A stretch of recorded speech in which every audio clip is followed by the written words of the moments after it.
Grasse, localizada no sul da França, é a meca da perfumaria mundial, uma cidade de cerca de 50 mil habitantes, de onde saem algumas das matérias-primas mais raras e importantes para fragrâncias mundialmente reconhecidas.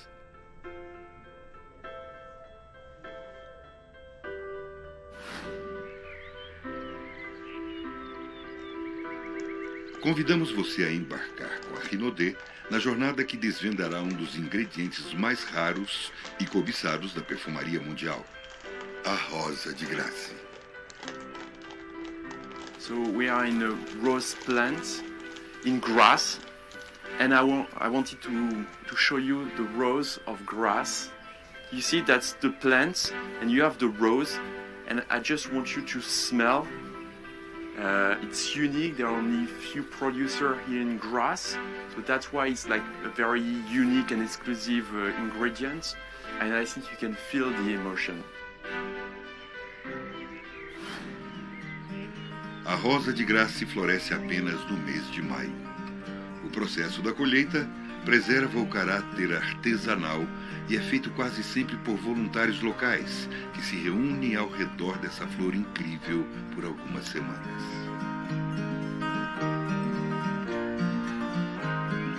Ces gros sacs, on vient ici donc à la maison ou à mon domicile, on la pèse juste pour le folklore, pour que tout le monde sache combien on a cueilli aujourd'hui, vu que de toute façon c'est bénévole. Puis après on l'étend derrière moi sur une bâche et comme ça toute la nuit elle va reposer, elle va rester à l'humidité et demain matin on prend cette rose, on la met en sac et on la livre directement à l'usine pour qu'ils la traitent de suite dans la journée. Voilà le déroulement de notre journée de cueillette.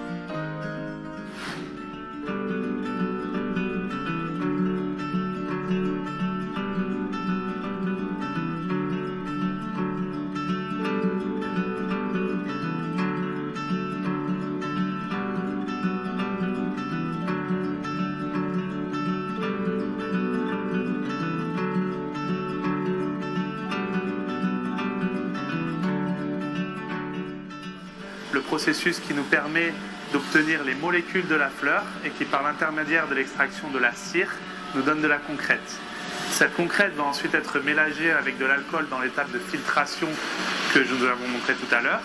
Et ici, on arrive vraiment sur la dernière partie qui va être la distillation de cet alcool pour obtenir l'absolu.